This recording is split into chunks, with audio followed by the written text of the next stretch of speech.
Good morning, everyone. I hope all of you are doing well. In our last lecture, we discussed about the basic concept of costing. Today, we are going to start with the cost unit cost center. Cost unit is basically the unit of good or any product or services in relation to which the cost has been incurred or cost has been ascertained. Basically, it's the unit of measuring the cost.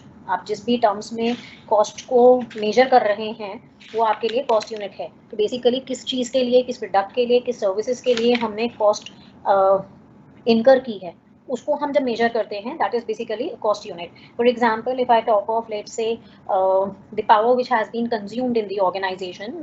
जो manufacturing अगर आप कर रहे हैं, आप office का काम कर रहे हैं, तो पावर कंज्यूम हो रही है.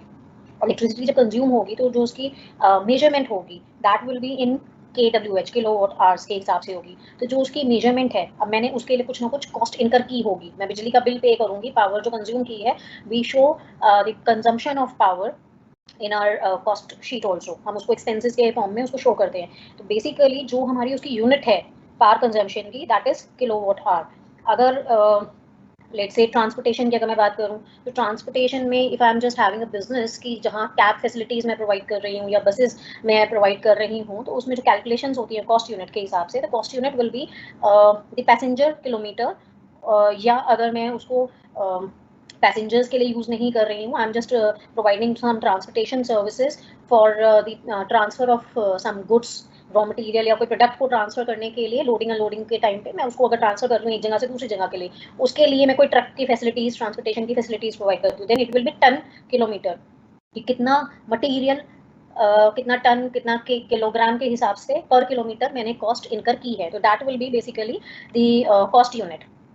The cost unit is defined as the unit of the product or service in relation to which the cost has been incurred. If I talk of the carpet area के हिसाब से we can have per square feet कोई काम करने के लिए. For example, मैं अपने घर में फ्लोर पे टाइल्स लगा रही हूँ, तो टाइल्स के लिए जो टाइल लगाएगा वो अपनी कॉस्ट बताएगा कि आई charge this much of amount from you.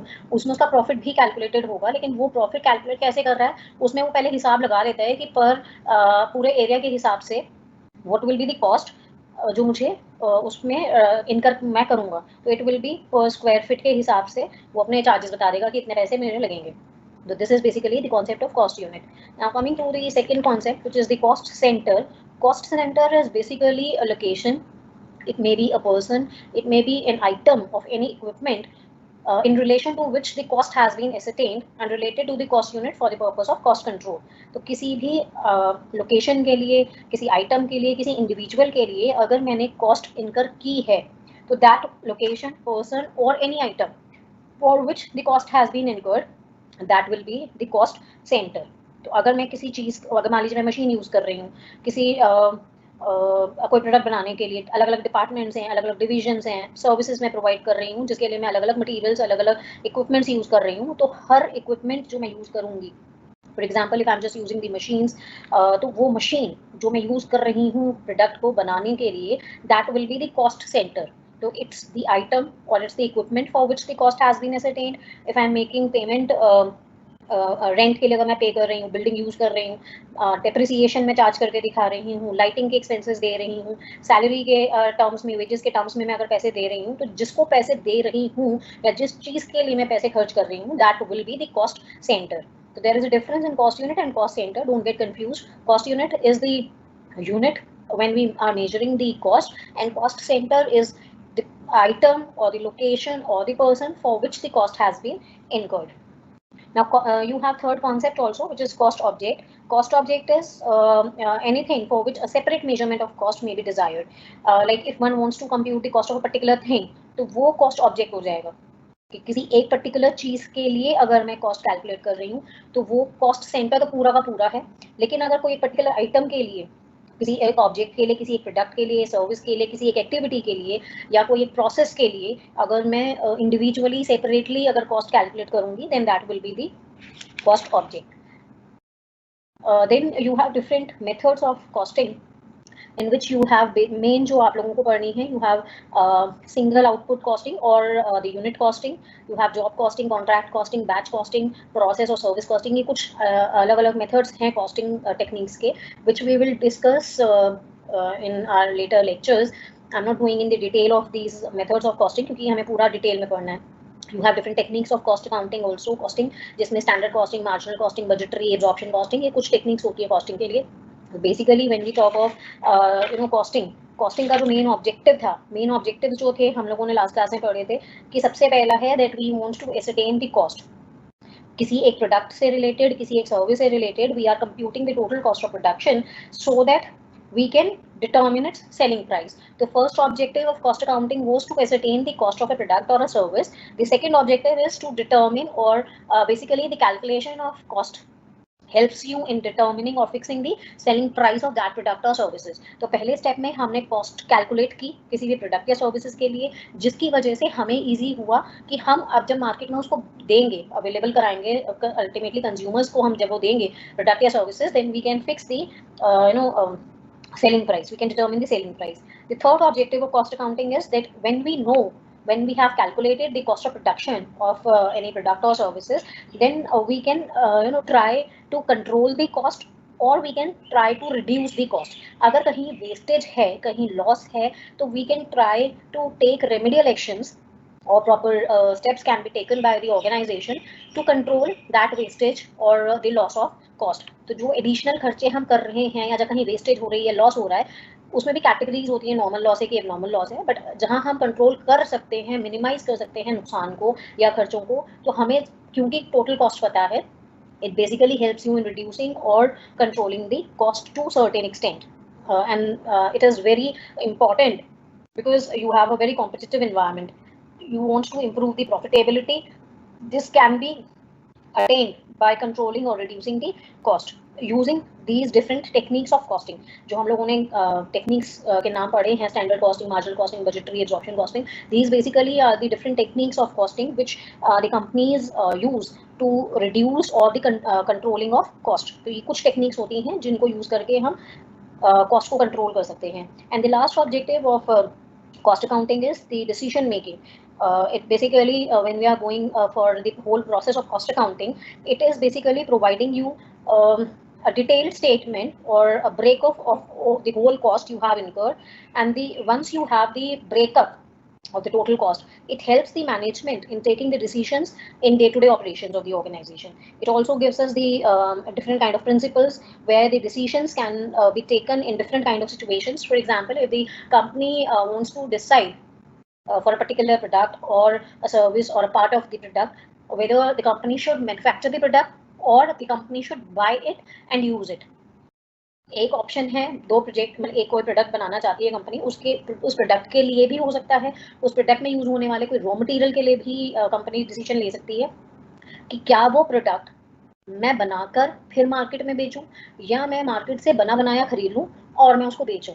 क्यों? क्योंकि अगर मैं मार्केट से बना बनाया लेकर उसको आगे बेचती हूँ तो वो मेरे लिए कॉस्ट ऑफ मैन्युफैक्चरिंग नहीं है, कॉस्ट ऑफ परचेज होगी, and whether I will be able to sell it at a higher price. और अगर मैं उसको मैन्युफैक्चर करूँ तो क्या मैं जो आज मार्केट से खरीद रही हूँ उससे कम पे बना पाऊंगी? तो वो मुझे एनालिसिस करनी पड़ेगी, पूरी रिसर्च करनी पड़ेगी, प्रपोजल्स की डिटेल्ड उसमें एनालिसिस करके आई हैव टू डिसाइड कि अगर मैं उस प्रोडक्ट को चाहिए, मुझे वो उसकी ज़रूरत है एक फाइनल प्रोडक्ट बनाने के लिए, या मुझे उसको मार्केट में बेचना है, तो weather the purchase of the product and selling it in the market will be profitable as compared to the situation when I'm just manufacturing that product and selling it.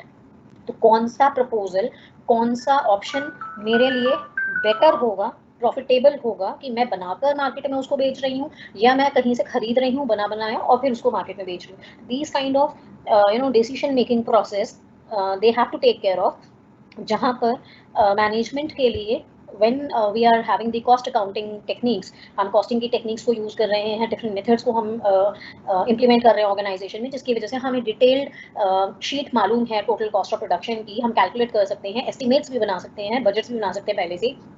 तो उसके basis पर it will be easy for the management to take such kind of decisions, maybe to make the product or buy the product and sell it in the market, or whether to accept or reject some particular order, या कोई और नया product अगर मान लीजिए मैं expansion करना चाहती हूँ, एक नया प्रोडक्ट बनाना चाहती हूँ, तो क्या वो मेरे लिए प्रॉफिटेबल होगा? तो ये जितनी भी रिसर्च होती है, जितनी भी एनालिसिस होती है, ये पहले ही कंपनी कर सकती है just because of these kind of procedures और costing techniques we have.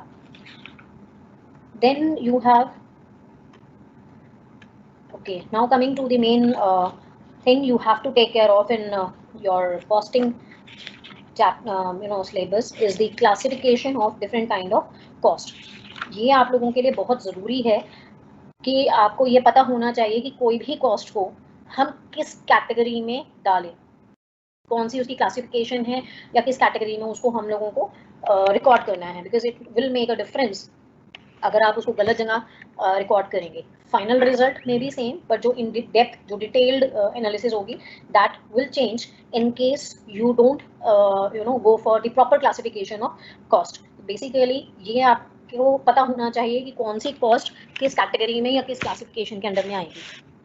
Briefly और basically we have 5 categories, or you can say cost classifications, on the basis of elements, on the basis of functions, on the basis of identification, controllability और variability. ये basically 5 classifications हैं. उसके अलावा में कोई भी एक कॉस्ट किसी एक ही जगह आएगी ऐसा नहीं है. तो डोंट गेट कंफ्यूज कि अगर मान लीजिए मैंने ये 5 क्लासिफिकेशंस बताई हैं कि 5 एलिमेंट्स हैं, function, identification, controllability and variability, तो कोई भी कॉस्ट कहीं एक जगह आएगी ऐसा नहीं होता है. वो कहीं पर भी हो सकती है. Material cost can be fixed cost, it can be variable, it can be semi variable, it can be direct, it can be indirect, it can be controllable, it can be uncontrollable. So don't get confused कि कोई भी cost कहीं एक ही classification पे आएगी. Now when we classify the cost on the basis of elements में basically हमने 3 elements को classify किया है. तो वो and these 3 are material, labor and expenses. तो material में material cost is the cost of basic substance or the raw material or all the material which have been used in the manufacturing and which becomes the integral part of the finished product.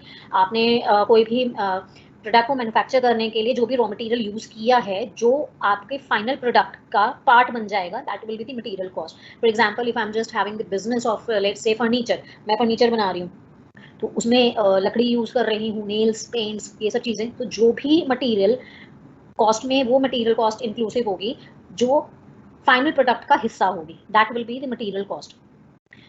Like material cost includes the cost of procuring the raw material. It may be the cost you have incurred at the time of purchase of raw material, जो जिसको हम carriage inwards बोल देते हैं. तो carriage inwards और carriage outwards ये 2 terms आप लोगों ने financial accounting में पढ़ी हुई है. तो carriage inwards is basically the transportation cost we bear at the time of purchase of raw material. तो वो मटेरियल कॉस्ट में हम ऐड कर देते हैं. Opening stock plus carriage inwards plus purchases minus closing stock gives you the consumption of material during the time period which is under study. तो basically carriage inwards or the cost which is there which you have incurred to procure the raw material. In case you have done the insurance for the raw material, कई बार होता है, custom duties हैं, octroi है, ये सारा आप लोगों ने फाइनल अकाउंट्स में टर्म्स पढ़े हुए हैं. I am not going in the detail of these terms. ये सब की सब जो कॉस्ट होती हैं, they are basically the material cost. So material cost in general, if I say it is the cost of the raw material which becomes the integral part of the finished product. इसमें आपको जो ध्यान रखना है, आपको ये ध्यान रखना है कि in case you have receive the trade discounts while purchasing the raw material. Sometimes what happens is students they get confused, and at the time of purchase of raw material, if you have received the trade material, they just include that in the cost material cost. So it has not to be included. तो trade discount अगर दिया हुआ है तो वो आपको उसमें include नहीं करना है. कॉस्ट ऑफ मटेरियल के टाइम पे आपको उसको डिडक्ट करके दिखा देना है. Then you have the labour cost. Labour cost is basically the cost which is representing the human being or the human resource you have used in the organization, which includes the terms you use in terms of wages and salaries, or all type of monetary or non-monetary benefits which are being given to the persons or human being or human resources which are there involved in the whole process. आपके यहाँ company में अगर आप wages या salaries की terms में कोई भी बेनिफिट दे रहे हैं अपने वर्कर्स को, तो वो आपका सारा का सारा लेबर कॉस्ट में आता है. Then after material cost and labour cost, इसके अलावा जितने भी खर्चे हैं वो सारे के सारे आपके एक्सपेंसेस में आते हैं. लाइक अगर आपने बिल्डिंग रेंट पर ली हुई है तो वो आपका रेंट जो भी होगा प्रीमाइसेस का बिल्डिंग का, वो आपका एक्सपेंसेस में आ जाएगा. इंश्योरेंस प्रीमियम अगर आपने लिया हुआ है वो आ जाएगा. डिप्रिसिएशन. तो all kind of expenses apart from material and labour expenses, they are in general category of expenses. तो दीज आर 3 कैटेगरीज और the cost classification in terms of और in nature of elements. Then you have in nature the cost classification in nature of functions. On the basis of functions, basically you can say, जब हम उसमें classification कर रहे हैं main तीन categories में. First one is the manufacturing cost, which means that we are talking of the cost which has been incurred to manufacture the product, and this cost is basically when we are talking of the stage where we have procured the raw material and we have started using it. मैंने raw material purchase किया, उसको मैंने use करना शुरू किया so that I can convert this raw material into finish product. तो जब वो स्टेज थी जब मैंने रॉ मटेरियल प्रोक्योर किया, उस स्टेज से, उस टाइम पीरियड से जब मैंने उसको फाइनल प्रोडक्ट पे कन्वर्ट किया, वो पूरा का पूरा will be the manufacturing cost. It may include the cost which is related to manufacturing a product. तो कोई भी एक प्रोडक्ट को मैन्युफैक्चर करने के लिए जो भी मैं खर्चे कर रही हूँ, वो सारे के सारे मैन्युफैक्चरिंग कॉस्ट की कैटेगरी में आते हैं. Then you have office and administrative cost, which includes the cost or all the expenditures which have been incurred in formulating the policies or directing the organization, controlling the functioning and operations of the organization. It basically includes all the expenses which are related to general administration of the business. It's not related to the manufacturing process. वो सारा का सारा एक पहला part आपका manufacturing function में आ गया, manufacturing cost में, जहां आपने सारी की सारी वो कॉस्ट एक्सपेंसेस दिखाए जो एक प्रोडक्ट या सर्विस के मैन्युफैक्चरिंग से रिलेटेड थे. उसके बाद ऑफिस में जो काम हो रहे हैं, एडमिनिस्ट्रेटिव स्टाफ जो भी काम कर रहा है, वहां जो भी खर्चे हो रहे हैं, वो सारे के सारे आपके ऑफिस एंड एडमिनिस्ट्रेटिव कॉस्ट की कैटेगरी में आते हैं. लाइक अगर अकाउंट्स डिपार्टमेंट है, आपका नॉन एडमिनिस्ट्रेटिव स्टाफ है, वो सारे के सारे आपके खर्चे ऑफिस एंड एडमिनिस्ट्रेटिव कॉस्ट में इंक्लूड होते हैं. Then the third part on the basis of function is the selling and distribution cost. As the name suggest, we are talking of the cost which we incur at the time of promotion of the sales. तो मैं अगर customers को retain करके रखना चाहती हूँ, उसके लिए मैं कोई खर्चा कर रही हूँ, कस्टमर्स में अवेयरनेस क्रिएट कर रही हूँ अपने प्रोडक्ट या सर्विसेज के लिए, तो वो सेलिंग एंड डिस्ट्रीब्यूशन के एक्सपेंसेस की कैटेगरी में आएगा. If I am just giving the commission to our salesman, after sale services दे रही हूँ, फ्री सैंपल्स बांट रही हूँ, एडवर्टाइजमेंट कर रही हूँ, एनी पैकिंग कर रही हूँ प्रोडक्ट की, बहुत अच्छे से उसकी पैकेजिंग कर रही हूँ attractive, so that it can attract new customers. तो वो जो पैकिंग अच्छी कर रही हूँ, उसका मेन पर्पस क्या है? Just to enhance my sales. So all these kind of expenses will be there in the selling and distribution cost. ये आप जब हम लोग यूनिट कॉस्टिंग कॉस्ट शीट का कॉन्सेप्ट पढ़ेंगे, which is the one of the main chapter in your whole syllabus, ये आपको classification आनी चाहिए, क्योंकि उसी के बेसिस पर आपका पूरा का पूरा आंसर टिका हुआ होता है कि कौन सी मटेरियल कॉस्ट है, लेबर है, एक्सपेंसेस हैं, और एक्सपेंसेस में भी वो manufacturing, office and administrative, selling and distribution किस कैटेगरी में functions के हिसाब से. You need to know the proper classification of all the expenses which are being incurred in the organization. Then the third classification is on the basis of identification, where we talk of the direct and indirect expenses. This kind of category is basically talking of the logically tracing the total cost according to the process where we are talking of the manufacturing of the process, और दूसरे में हम manufacturing से related नहीं कर रहे हैं. Like when we talk of the direct cost are basically the cost which we can conveniently or logically trace or allot to a particular object. किसी manufacturing से related अगर मेरा कोई खर्चा है, तो वो direct खर्चे हैं. तो अगर मैं इसको एक लाइन में बोलूँ तो डायरेक्ट एक्सपेंसेस और direct cost are those cost which are directly related to the production process, जिसको आप प्रोडक्शन प्रोसेस से डायरेक्टली रिलेट कर सकते हैं. अब डायरेक्टली रिलेट का मतलब यहाँ पर ये है कि लॉजिकली आप उसको रिलेट कर रहे हो प्रोडक्शन प्रोसेस से. For example, if any cost which is not being incurred that would lead to an adverse impact on the production process, then that will be the direct cost. तो कोई भी cost अगर ऐसी है जिसको मैं अगर इनकर ना करूँ, उसकी वजह से जो प्रोडक्शन है मेरी ऑर्गेनाइजेशन में, वो उस पर नेगेटिव इम्पैक्ट आ जाएगा. हो सकता है वो रुक जाए, हो सकता है वो कम हो जाए. वो जो भी कॉस्ट होगी that will be the direct cost, and all other cost will be the indirect cost. For example, if I talk of the raw material, मैं अगर रॉ मटेरियल परचेज ही नहीं करूंगी, I would not be able to manufacture the product. Then that means direct material. अब material की जब हम लोगों ने एलिमेंट्स में क्लासिफिकेशन की थी, तो मैंने मटेरियल, लेबर और एक्सपेंसेस की बात की. यहाँ पर अब आपको बाइफिकेशन और करनी है कि मटेरियल जो कॉस्ट है उसको भी आपको डायरेक्ट या इनडायरेक्ट में बताना पड़ेगा. ये आपको पता होना चाहिए कि which material cost is direct cost, which material cost is indirect cost, because you may use different kind of material in the organisation. ऐसा कोई एक मटेरियल हो सकता है जो डायरेक्टली एक हिस्सा बन रहा है फाइनल प्रोडक्ट का, और एक मटेरियल ऐसा है जिसको आपने यूज तो किया है लेकिन that is not the part of the final product, तो वो आपके लिए इनडायरेक्ट कॉस्ट हो जाएगी, और जो हिस्सा बन रहा है फाइनल प्रोडक्ट का that will be the direct cost. तो डायरेक्ट कॉस्ट के लिए आपको ये देखना है कि जो फाइनल प्रोडक्ट का हिस्सा बन रही है विच कैन डायरेक्टली बी और लॉजिकली और conveniently be allocated to a particular cost object, then that is the your direct cost. And the indirect cost are the basically the cost which you cannot logically or conveniently link with the cost object. अगर मान लीजिए supervisor है, supervisor को आपने रखा है organisation में, let's say you are using 10 machines in the organisation to manufacture product, अब उसमें जो रॉ मटेरियल यूज हो रहा है वो तो आपके लिए डायरेक्ट होगा जितना भी यूज हो रहा है। अगर आपने सुपरवाइजर को रखा है कि भाई आपको इन 10 मशीन्स को सुपरवाइज करना है, या आपको उन 10 मशीन पे जो लोग काम कर रहे हैं उनको सुपरवाइज करना है, तो what will happen, the payment which is being made to the supervisor that will be the indirect cost, and the person who's working on the machine and manufacturing the product, अगर वो काम नहीं करेगा तो production नहीं होगी, उस पर कहीं ना कहीं अगर वो छुट्टी पे चला गया तो वो मशीन काम नहीं कर रही है, या किसी और को लगाओगे तो किसी और को भी लगाओगे, तो उस टाइम पे जो उसको पैसे दोगे that will be the direct cost. You just needs to know the proper classification in terms of direct and indirect cost. Then you have different next classification on the basis of controllability. As the name suggests, you have the controllable cost, means any cost which can be influenced, which can be controlled to a certain extent by the people who are concerned or who have the specific responsibility within the organization. तो अगर कोई authority है, कोई responsible individual है जिसको आपने responsibility दी हुई है कि भाई आपको कॉस्ट को कंट्रोल करके रखना है, तो जिसको भी आपने रिस्पॉन्सिबिलिटी दी हुई है तो एक टाइम पीरियड में आप उसको कंट्रोल कर पा रहे हो, रिड्यूस कर पा रहे हो, उसमें वेस्टेज नहीं है, अगर ऐसी कोई कॉस्ट है then that would be the controllable cost. Otherwise, if it is not possible for the authorities to control the cost, then that would be the uncontrollable cost.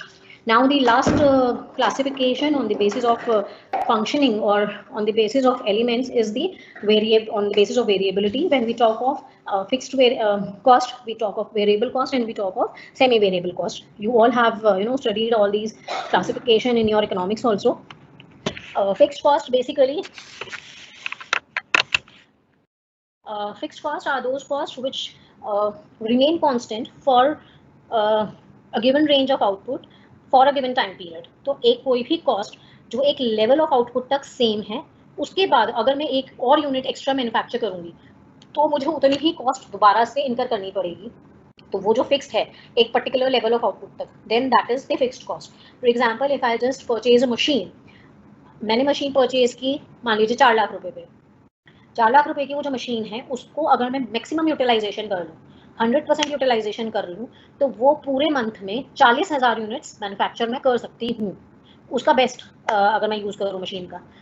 अब जो 4 लाख रुपए की मैंने वो मशीन परचेज की है, उस पर मैं चाहे 1 यूनिट मैन्युफैक्चर करूँ, चाहे मैं 40 करूँ, चाहे मैं 40,000 करूँ, 0 से लेके 1 से लेके up to 40,000 units per month मुझे 4 लाख ही इनकर करने हैं, चाहे मैं कम मैन्युफैक्चर कर रही हूँ चाहे मैं ज़्यादा कर रही हूँ। लेकिन अगर मुझे 40,001 यूनिट परचेज मैन्युफैक्चर करनी है तो वो मैं उस मशीन पे नहीं कर पाऊंगी, सिर्फ 40,000 ही कर सकती हूँ।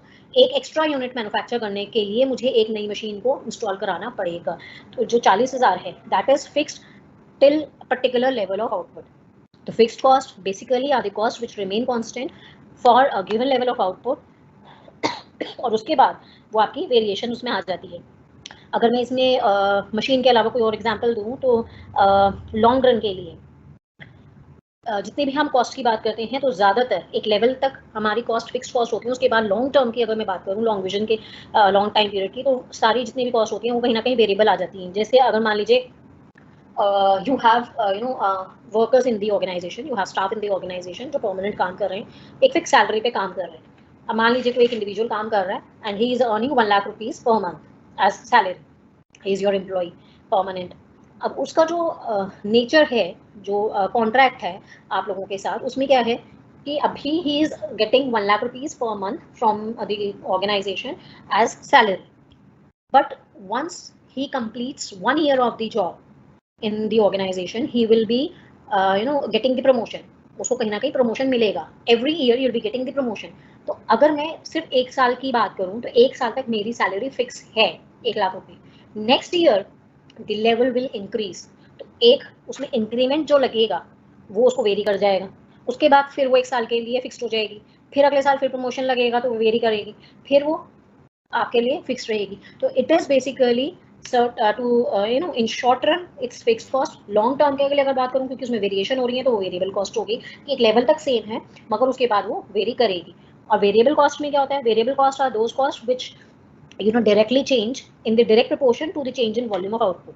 तो उसमें अगर मैं मैन्युफैक्चर कर रही हूँ प्रोडक्ट, जो भी कोई कॉस्ट मैन्युफैक्चरिंग से रिलेटेड है, मैन्युफैक्चरिंग से रिलेटेड इन द सेंस कि मैं जितनी यूनिट्स बनाऊंगी उसके हिसाब से ही मेरी कॉस्ट इनकर मैं करूंगी। For example if I am just manufacturing let's say the 100% capacity of the machine was 40,000 units, I am able to sell only 30,000 units per month, I am just manufacturing 30,000 कि मुझे उससे ज़्यादा बना के रखने की मुझे ज़रूरत है ही नहीं। तो 30,000 यूनिट्स के लिए जितना भी मैं रॉ मटेरियल यूज़ करूँगी वो सिर्फ उतना ही करूँगी यूज़ जितना मेरी 30,000 यूनिट्स मैन्युफैक्चर में कर पाऊँगी। तो वो मेरे लिए वेरिएबल कॉस्ट हो गई। अगर मैं 15,000 यूनिट्स मैन्युफैक्चर कर रही हूँ तो उसके हिसाब से रॉ मटेरियल चाहिए। तो any cost which is directly related और it's in direct proportion to a change in the volume of output, then it is the variable cost. Now the third is the semi-variable cost. Semi-variable costs are the item of cost which is basically a combination of fixed as well as the variable component. तो आपके लिए fixed proportion of the cost represents the minimum unavoidable expenses जो आपका एक level of activity तक same है और उसके बाद वो आपका change हो जाएगा as the usage of that particular item। तो अगर आप एक लेवल तक बात करेंगे तो वो अमाउंट आपके लिए जो कॉस्ट है जो आप इनकर कर रहे हो वो आपका फिक्स रहेगा और उसके बाद वो चेंज होता चला जाएगा। For example if I talk of let's से इलेक्ट्रिसिटी बिल, तो जो मिनिमम रेंट देना है वो मुझे देना ही है चाहे मैं यूज़ करूँ चाहे ना करूँ, और उसके बाद वो वेरी करता चला जाएगा। जितनी ज़्यादा कंजम्पशन मैं करूँगी बिजली की उतना ही बिल बढ़कर आएगा, जितनी कंजम्पशन कम होगी उतना ही बिल कम आएगा। तो that is basically a cost which is semi variable in nature कि एक लेवल तक वो फिक्स्ड है और उसके बाद वो आपका वेरी कर जाएगा। I hope these classifications are clear to you. Then you have other relevant cost concepts also, where we talk of relevant and irrelevant cost. Relevant costs are those which are changed or affected by a decision in a particular situation. तो मैं अगर किसी एक situation में कोई decision ले लूँ जिसकी वजह से कोई कॉस्ट चेंज हो जाती है, then that becomes the relevant cost. It is basically it's the future cost which are relevant to decision making process. Irrelevant cost वो हैं which remain same and basically they are not being affected by any kind of decision which is taken by the authorities. Sunk cost, I'm just giving you the brief of all these costs क्योंकि आपके लिए जो main cost classification थी वो आपकी material labour expenses functions के basis पे, identification के बेसिस पे, वेरिएबिलिटी के बेसिस पर है जो हम लोगों ने अभी डिस्कस किए हैं 5 पॉइंट्स। ये आपको कॉस्ट अकाउंटिंग में पता होने चाहिए कि कौन सी कॉस्ट किस किस कैटेगरी में आ सकती है। Then you have sunk cost. Sunk cost basically are the costs which are already incurred in the past and they cannot be changed in any further decisions. These basically are the non-recoverable cost. So उसमें and these costs are the costs which have been incurred in past and they don't involve any cash outflow at present. आज कोई भी cash outflow नहीं है, मैं पहले खर्चा कर चुकी हूँ और वो अब आज के टाइम पे किसी भी डिसीजन मेकिंग प्रोसेस में रेलिवेंस नहीं रखती है, उसको कोई फायदा नहीं, मैं पहले खर्च कर चुकी, खत्म कहानी। They are basically the sunk cost. Out of pocket cost कौन सी होती हैं? These are the cost which involve cash outlay immediately और in future for a decision to be taken. मुझे एक डिसीजन लेना है फ्यूचर में, फ्यूचर के लिए मैं एक डिसीजन ले रही हूँ जिसकी वजह से मुझे अभी तुरंत पैसे कोई खर्च करने हैं। फॉर एग्जाम्पल मैंने एक मशीन परचेज की थी, उसको मुझे रिपेयर कराना पड़ेगा so that it can be used. तो वो अगर मैं रिपेयरिंग उसकी नहीं कराऊंगी I would not be able to properly use the machine, तो वो मेरे लिए out of the pocket cost हो जाती है। Then you have product cost or period cost. Product cost are those costs which are closely associated with the production activities rather than the passage of time. Basically, these are the costs which are included in the cost of manufacturing a product. तो एक जैसे मैंने आपको अभी बताया manufacturing वाली है या डायरेक्ट इनडायरेक्ट है, तो इसी तरह आपकी जो प्रोडक्ट कॉस्ट है, product cost is basically directly related to the manufacturing of a product. तो कोई भी ऐसी कॉस्ट जिसको आप डायरेक्टली रिलेट कर सकते हो प्रोडक्ट की मैन्युफैक्चरिंग से, तो that will be the product cost. उसको टाइम से कोई मतलब नहीं है, कितना टाइम उस प्रोडक्ट को बनाने में हमें लग रहा है, it's irrelevant. We are just concerned with the cost which is necessary to manufacture a product, then it becomes the product cost. And when we talk of the period cost, these are the costs which are identified with the period of time in which they are incurred. And it's not concerned with how many units which how many units are being produced. Period cost का इस बात से कोई मतलब नहीं है कि मैंने कितनी यूनिट्स को मैन्युफैक्चर किया है।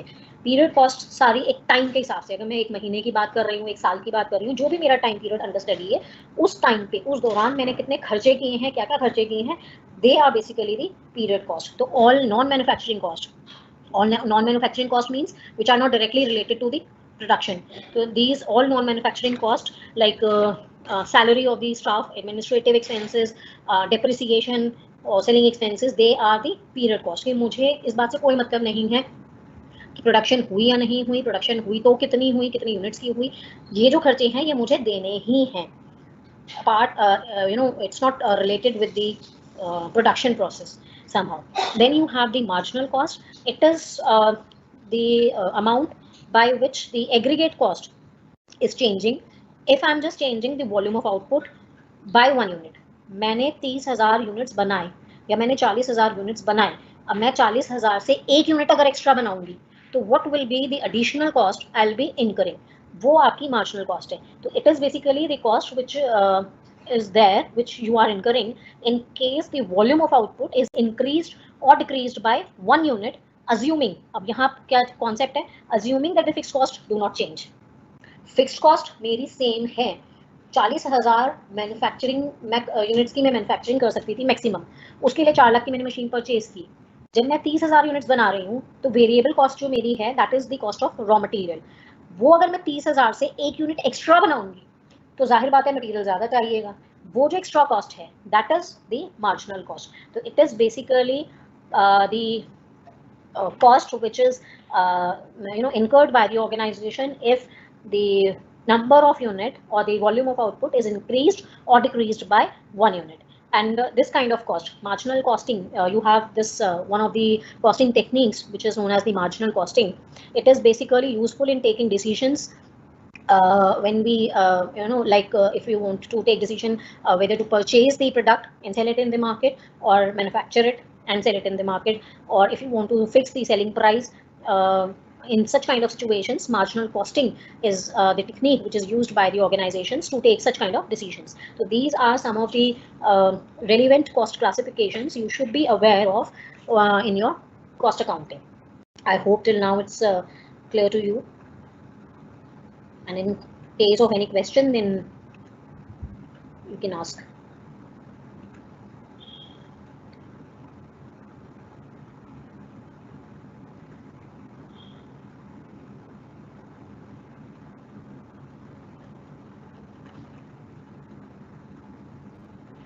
Okay, Sarthak, you have asked me expenses are overheads.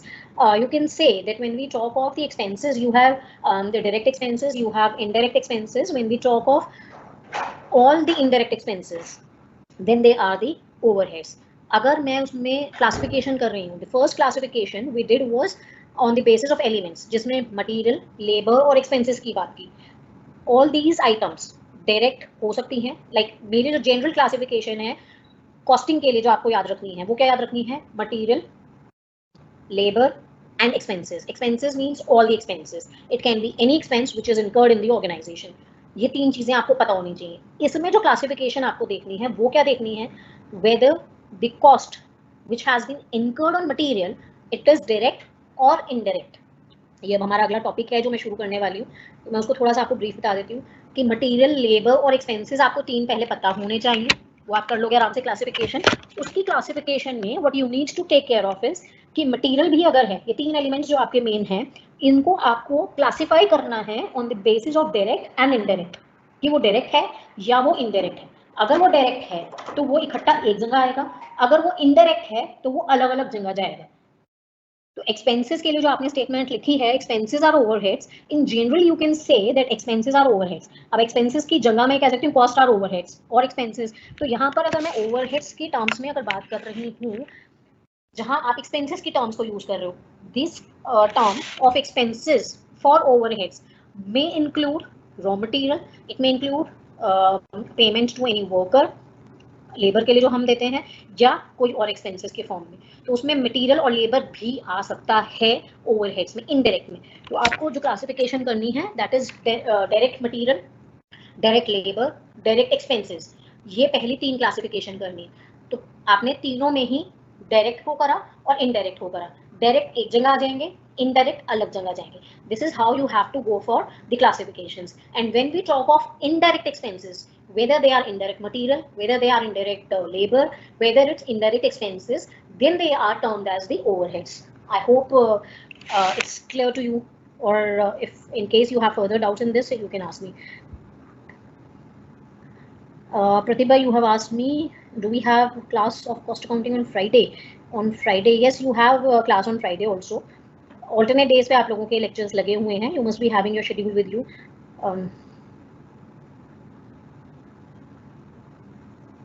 Okay. Abhishek, you have asked me whether there is any group, WhatsApp group for cost accounting. Yet we don't have any WhatsApp group. In case all of you want to have a WhatsApp group, then I can share my number. First, what you all can do is you all can have one WhatsApp group.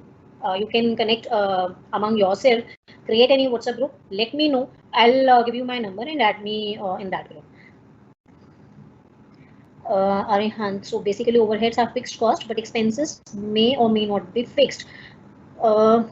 Overheads में आप ये नहीं कह सकते हैं अरिहंत कि they are the fixed cost. They may vary accordingly. तो उसमें वेरिएबल भी हो सकता है, सेमी वेरिएबल भी हो सकता है, फिक्स्ड भी हो सकते हैं. What I am saying is overheads की हम जब बात करते हैं, they are the indirect expenses. I have not said कि they are the fixed cost. I have just said कि when we talk of the expenses in terms of direct expenses and indirect expenses, direct expenses हमारी पहली category आती है जो हमें ध्यान रखनी है, जिसमें डायरेक्ट मटेरियल भी होगा, डायरेक्ट लेबर भी होगी, डायरेक्ट एक्सपेंसेस भी होंगे, वो सारे डायरेक्ट है. इनडायरेक्ट की जब हम बात करते हैं तो इनडायरेक्ट मटेरियल है, इनडायरेक्ट लेबर है, इनडायरेक्ट एक्सपेंसेस हैं, they all in general known as the overheads. Overheads में भी क्लासिफिकेशन है डिपार्टमेंट्स के हिसाब से, विल डिस्कस राइट नाउ. तो they may be fixed, they may be variable, they may be semi variable, वो कुछ भी हो सकते हैं.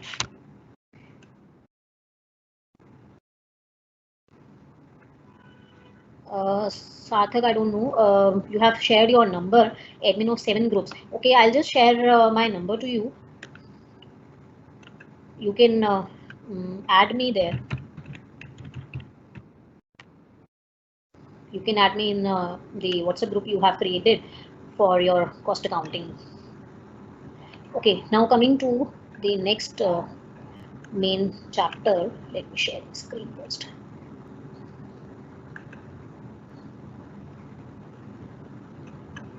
Okay, I hope the PDF file for single output costing is visible to you, PDF.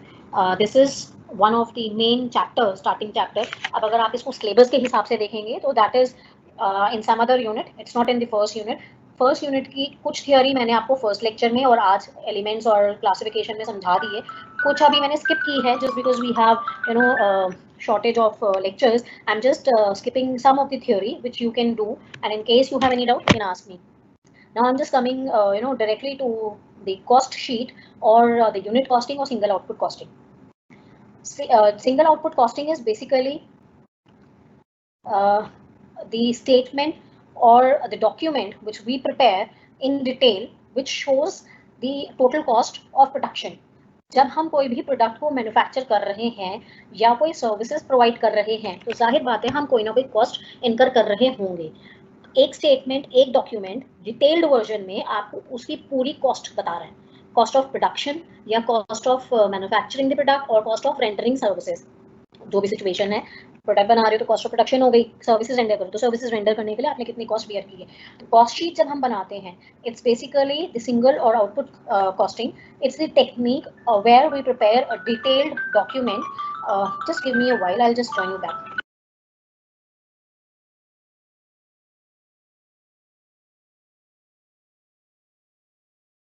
Basically a detailed document or a statement where we are calculating the total cost of production.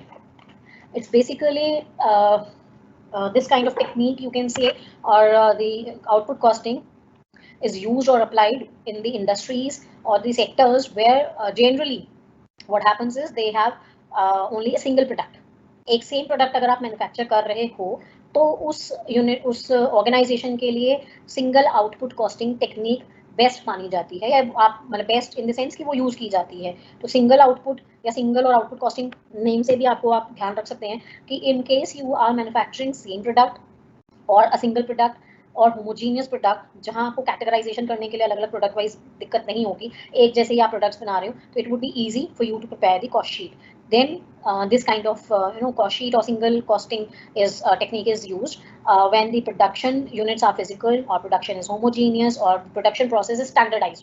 उसमें बहुत ज़्यादा variation नहीं है, एक धर्रे पे काम चले जा रहे हैं, एक स्टैंडर्ड्स आपने सेट किए हुए हैं, उसी स्टैंडर्ड प्रोसेस को फॉलो करके वो काम चल रहा है and it's basically a continuous affair. वो रुक नहीं रहा है, एक स्टैंडर्ड आपने सेट किया हुआ है, उसके बेसिस पर आपका वो पूरा प्रोसेस कंटिन्यू हो रहा है. For example, we talk of the industry or the sector where we are talking of the cement work or the paper milk, sugar mill, brick बन रही हैं. तो ये सब का आपका पूरा एक जो प्रोसेस है वो आपका पूरा सेम है. You don't want any kind of changes in that. In case such kind of industries, they follow the output costing technique.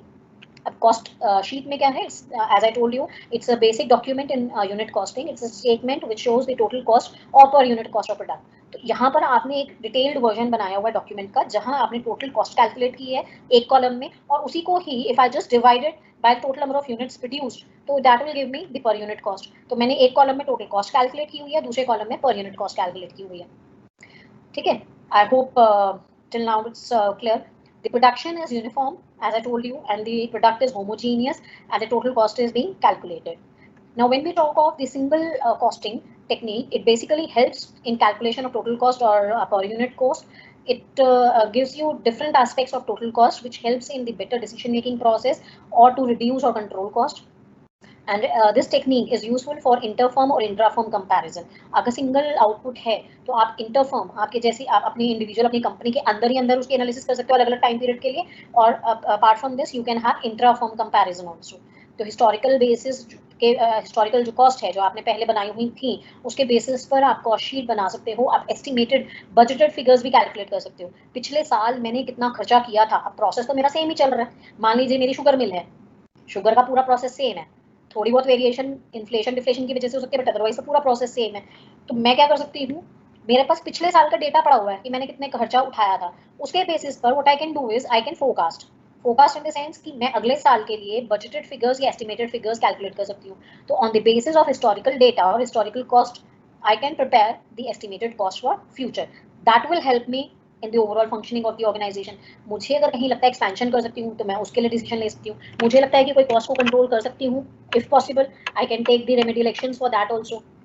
कहीं अगर मेरे पास मुझे अगर मान लीजिए गवर्नमेंट के टेंडर्स होते हैं, प्राइवेट टेंडर्स होते हैं, अगर मुझे टेंडर्स कहीं भरने हैं, कोटेशंस देनी होती है, तो उसके लिए क्योंकि मेरे पास लास्ट ईयर का डेटा है जिसके बेसिस पर मैं फोरकास्ट करके बजटेड कैलकुलेशंस कर रही हूँ, बजटेड फिगर्स लेकर आ रही हूँ, तो it would be easy for me to submit the tenders with proper quotations. उसमें तुक्केबाजी नहीं होगी, फेक आइडिया नहीं होगा, क्योंकि मैंने पिछले डेटा के बेसिस पर जो एस्टिमेट्स बनाए होंगे उसमें शायद बहुत ज़्यादा वेरिएशंस नहीं आएंगे. Exceptional situations may be there, but otherwise you will be able to have proper budgeting or proper forecasting, जिसके बेसिस पर आप डिसीजन भी ले सकते हो कि आपकी कॉस्ट कितनी करोगी, तो आप प्रॉफिट अगर बढ़ाना चाहते हो तो वो आप कैसे बढ़ा सकते हो, प्रॉफिट की प्लानिंग कर सकते हो. These are basically the advantages of having the single or output costing. अब इसका प्रोसीजर क्या है, मैंने जैसे आपको बताया, आपको क्या करना है, मटेरियल, लेबर और एक्सपेंसेस. अब ये तीन क्लासिफिकेशन हैं, इनको मुझे बाइफिकेट करना है. Direct material, direct labour, direct expenses, और indirect labour, indirect expenses, indirect labour. जो मेरे indirect material, indirect labour, indirect expenses हैं, वो सारे के सारे मिलाकर ओवरहेड्स कहलाते हैं. I hope it's clear to you.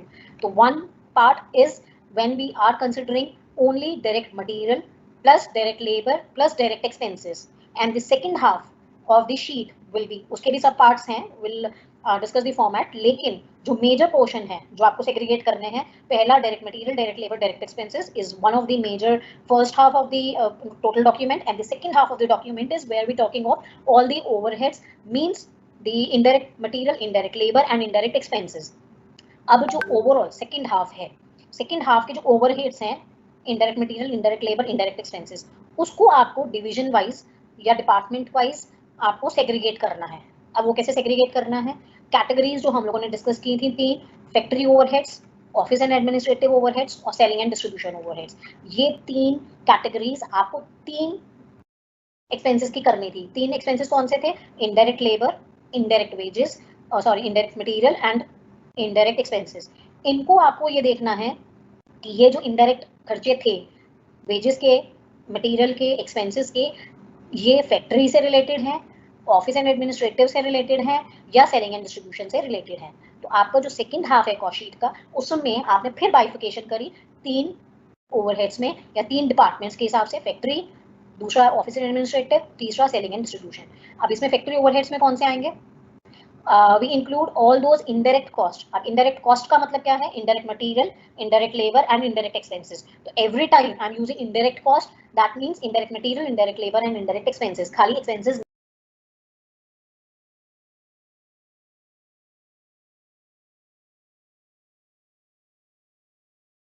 Labour and indirect expenses, खाली एक्सपेंसेस नहीं होते हैं, उनको सबको मिलाकर ओवरहेड्स कहा जाता है। इनडायरेक्ट मटेरियल की बात करूंगी तो है तो खर्चा ही, कॉस्ट तो है, तो जो भी इनडायरेक्ट कॉस्ट है in terms of material, labour and expenses, they are the overheads. अब फैक्ट्री ओवरहेड्स कौन से होंगे? Which are all indirect costs which are related to manufacturing activities. They are also known as production overheads, work overheads और manufacturing overheads. आप जब books में देखेंगे तो फैक्ट्री ओवरहेड्स के लिए अलग अलग टर्म्स हैं, that may be factory overheads, और you may use production overheads और वर्क ओवरहेड्स और मैन्युफैक्चरिंग ओवरहेड्स। आप कोई भी एक टर्म यूज कर सकते हैं एज पर योर विश। इसमें indirect material, indirect wages, indirect expenses हैं।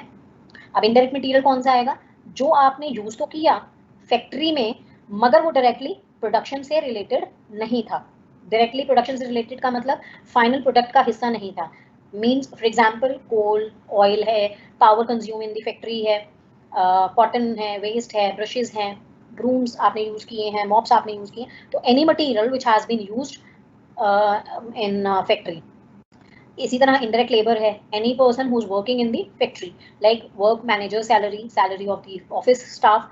अब ऑफिस स्टाफ में भी आपको ये चीज ध्यान रखनी पड़ेगी, क्योंकि जो नेक्स्ट कैटेगरी है that is office and administrative overheads. तो अगर ऑफिस स्टाफ लिखा होगा then that would be the part of office and administrative overheads. अगर फैक्ट्री स्टाफ है तो वो फैक्ट्री ओवरहेड्स में जाएगा। सेलिंग एंड डिस्ट्रीब्यूशन स्टाफ है, सेल्समैन है, तो it has to be in selling and distribution of expenses. तो ये आपको अब यहाँ पर जो चीज ध्यान रखनी है वो ये ध्यान रखनी है कि कोई भी कॉस्ट डायरेक्ट है तो वो डायरेक्ट लेबर, डायरेक्ट मटेरियल या डायरेक्ट एक्सपेंसेस में जाएगी जो प्रोडक्शन से रिलेटेड थी, ठीक है। लेकिन अगर वो इनडायरेक्ट है तो क्या वो फैक्ट्री में इनकर हुई है? If yes then that would be a part of factory overheads.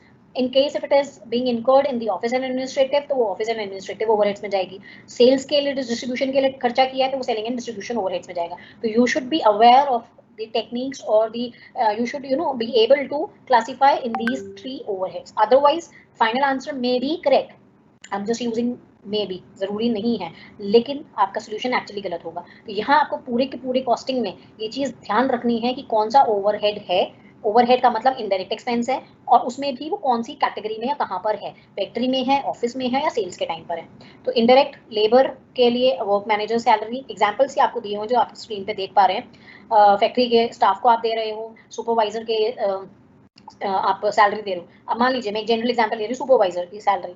Supervisor की सैलरी अगर जनरल लिखा हुआ है, कुछ स्पेसिफाई नहीं किया हुआ है, then you can use incorporate this expenses, indirect expenses, supervisor की सैलरी फैक्ट्री में, क्योंकि हम मान के चलते हैं कि जो फैक्ट्री में वर्कर्स काम कर रहे हैं उसके लिए हमें सुपरवाइजर की जरूरत थी, हमने वो रखा हुआ है, तो हम अज्यूम करके फैक्ट्री ओवरहेड्स में दिखा देते हैं। अब वहां लिखा हुआ है कि आपने एक सुपरवाइजर को रिक्रूट किया हुआ है, अपनी कंपनी में रखा हुआ है, जो फाइनल प्रोडक्ट को देखता है, फाइनल प्रोडक्ट की निगरानी करने के लिए। अब फाइनल प्रोडक्ट तो फैक्ट्री से नहीं है, वो सेल्स के टाइम का हो गया, क्योंकि वो सेल्स के लिए प्रोडक्ट रेडी था, तो that will be there in the selling and distribution overheads में, अगर वहां उस सुपरवाइजर को पैसे दे रहे हैं। तो this kind of classification you needs to understand properly. Indirect expenses में we are talking of factory rent, any expenses which are there in the factory. I hope these are clear. Then coming to the second part, which is office and administrative overheads, which includes indirect material, indirect wages, indirect expenses. Again, वही तीनों चीजें आई in relation to the general administration of the business. Now we are not concerned with the production, we are not concerned with the unproductive work which is done in the factory. Now we are talking of the general administration. Production है तो भी ठीक है, नहीं है तो भी ठीक है, आपको तो ऑफिस में काम करने ही पड़ेंगे ना, ऑफिस में तो काम चलता ही रहेगा। तो वहाँ पे इंडायरेक्ट मटेरियल कैसा यूज हो सकता है? जो ऑफिस स्टाफ है वो स्टेशनरी यूज कर रहा है, वो let's say white board use कर रहे हैं, प्रोजेक्टर्स यूज कर रहे हैं प्रेजेंटेशंस देने के लिए, फर्नीचर यूज कर रहे हैं, तो वो सारा का सारा ऑफिस एंड एडमिनिस्ट्रेटिव ओवरहेड्स में जाएगा। तो अगर मटेरियल की मैं बात कर रही हूँ तो इस तरह से मटेरियल में चला जाएगा। वहाँ जो स्टाफ काम कर रहा है उनको अगर आप सैलरी दे रहे हो तो वो indirect labour I office and administrative overheads में। इनडायरेक्ट एक्सपेंसेस में कहाँ गए, जैसे मैंने आपको अभी फर्नीचर का बताया, फर्नीचर आपने यूज किया, उस पर डेप्रिसिएशन लगाया, आपने बिल्डिंग जो ली हुई है, बिल्डिंग में बिल्डिंग, यहाँ पे जो चीज आपको ध्यान रखनी है, एक बिल्डिंग आपने किराए पे ली है, उस बिल्डिंग के मान लीजिए 3 फ्लोर्स हैं, मैं सिर्फ एक सिंपल सा एग्जांपल दे रही हूँ, 3 फ्लोर्स में से एक फ्लोर पे सारा का सारा एडमिनिस्ट्रेटिव वर्क काम होता है, ऑफिस वाले लोग बैठते हैं पूरे फ्लोर पे और कुछ काम नहीं होता। अब तीनों बिल्डिंग, पूरी बिल्डिंग का किराया मान लीजिए 3 लाख रुपए, ग्राउंड फ्लोर पे सारा ऑफिस का काम होता है, एडमिनिस्ट्रेटिव काम होता है, फर्स्ट फ्लोर पे सारी की सारी प्रोडक्शन होती है, नथिंग एल्स, थर्ड फ्लोर पे गोडाउन है और आपका स्टॉक रखा रहता है जो फाइनल प्रोडक्ट आपके पास बन गए हैं। तो ये 3 फ्लोर अगर आपके बने तो उसमें से आपको बाइफिकेट करना पड़ेगा रेंट को, अगर क्वेश्चन में कुछ इन्फॉर्मेशन है उसके बेसिस पर। अब मान लीजिए मैं कह रही हूँ 3 फ्लोर्स हैं, तो तीनों फ्लोर में से एक फ्लोर का हिसाब और तीनों फ्लोर की मिलाकर 3 लाख रुपए आप रेंट दे रहे हो, तो मैंने सिंपलेस्ट तरीका क्या करा, 1-1 लाख रुपए तीनों के मान लिए। तो ऑफिस एडमिनिस्ट्रेटिव ओवरहेड्स में रेंट कितना चला जाएगा, 1 लाख रुपए, फैक्ट्री के लिए चला जाएगा 1 लाख रुपए, प्रोडक्शन के लिए चला, और आपका सेलिंग एंड डिस्ट्रीब्यूशन के लिए चला जाएगा 1 lakh. This is how you have to bifurcate it. I have just given you example. It totally depends the information which is there in the question, on the basis of which you have to allocate the overheads or the expenses. Then you have selling and distribution overheads, which includes the indirect material, indirect wages, again indirect expenses, which are in relation to the sales and distribution of the product. ये सब आपके classification आपको पता होनी चाहिए. I'll just take 2 more minutes of yours and then I'll just wind up today's lecture. Now we have the treatment of stocks. When we talk of the stock of raw material calculate करने के लिए cost sheet जब हम बनाएंगे तो cost sheet में value of raw material consumed during the year दिखाते हैं, जिसके लिए हमारी कैलकुलेशंस क्या होती है, अगर दिया नहीं है तो वी हैव टू कैलकुलेट। तो basically raw material consumed during the year, वो फिगर हम शो करते हैं कॉस्ट शीट में, विच is opening stock plus purchases minus closing stock. ऐसे ही वर्क इन प्रोग्रेस क्या होता है, it's a semi finish product, ना तो वो रॉ मटेरियल है और ना ही वो फाइनल प्रोडक्ट है, वर्क इन प्रोग्रेस है, तो उसकी जो कॉस्ट होती है वो फैक्ट्री ओवरहेड्स में चली जाती है, एडजस्टमेंट्स जो जाती हैं, और उसके लिए हम क्या करते हैं, current manufacturing cost plus opening work in progress minus closing work in progress. And इसी तरह फिनिश प्रोडक्ट होता है जो हमारा जाता है कॉस्ट ऑफ प्रोडक्शन में, एडजस्टमेंट होती है, and that is cost of production plus opening stock of finished product minus closing stock of finished product. This will be clear when we'll attempt any numerical in our next class. I'm just skipping these 2-3 items, we'll discuss in the next class. Now this is the performer which you all can see on the screen. This is the cost sheet of the organization of a particular period. This is the main format, particulars, total और per unit. सबसे पहले आपने raw material consumed दिखाया during the year, which is opening stock plus purchases minus closing stock, that means direct material to which you add direct labour और direct wages plus direct expenses. तो आपने को जो मैंने आपको बताया था कि पहले आपको मटेरियल, लेबर और एक्सपेंसेस को डायरेक्ट और इनडायरेक्ट में करना है, तो फर्स्ट हाफ और first main portion is direct material, direct labour and direct expenses. इन तीनों को जब हम ऐड करते हैं तो जो टर्म हमें जो वैल्यू मिलती है that is known as the prime cost, वो हमारे लिए एक मेजर हिस्सा होता है कॉस्ट शीट का। डायरेक्ट कॉस्ट है हमारी टोटल, जिसमें हम ऐड करते हैं सारे फैक्ट्री ओवरहेड्स। अब मैं आपको सिर्फ ब्रीफ में बता रही हूँ, detail will discuss day after tomorrow in our next lecture. To prime cost we add all the factory overheads and we get the factory cost. Factory cost के बाद हम उसमें ऐड करते हैं ऑफिस एंड एडमिनिस्ट्रेटिव ओवरहेड्स, हमारा second part जो था indirect expenses में या ओवरहेड्स में, and we get the total, we get the cost of production. Cost of production के बाद हम उसमें एडजस्टमेंट्स के बाद में selling and distribution expenses add करते हैं, we get the cost of sales. This is the simplest format of your cost sheet. अब यहाँ पर आपको जो चीज ध्यान रखनी है, again and again I am repeating, you need to know which expense or which cost is the direct cost or which is indirect cost, and in case it is indirect cost, whether it has to be recorded under factory overheads or office and administrative or selling and distribution, you just need to know about all these, and the cost sheet will be prepared properly and accurately. We'll do this numerical of this cost sheet in our next class. I hope the concepts are clear. In case you have any doubt, you can ask me, otherwise we can continue our class day after tomorrow.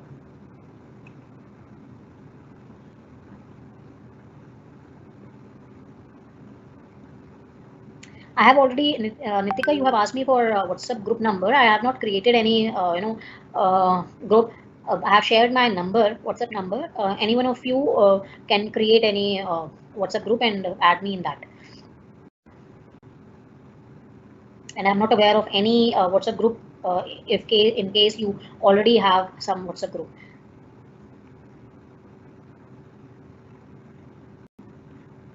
Okay, no questions from your side. I hope the lecture was clear to you. And in case you have any doubts, you can ask me in our next class also. Till then, take care. See you all on Friday. Bye bye.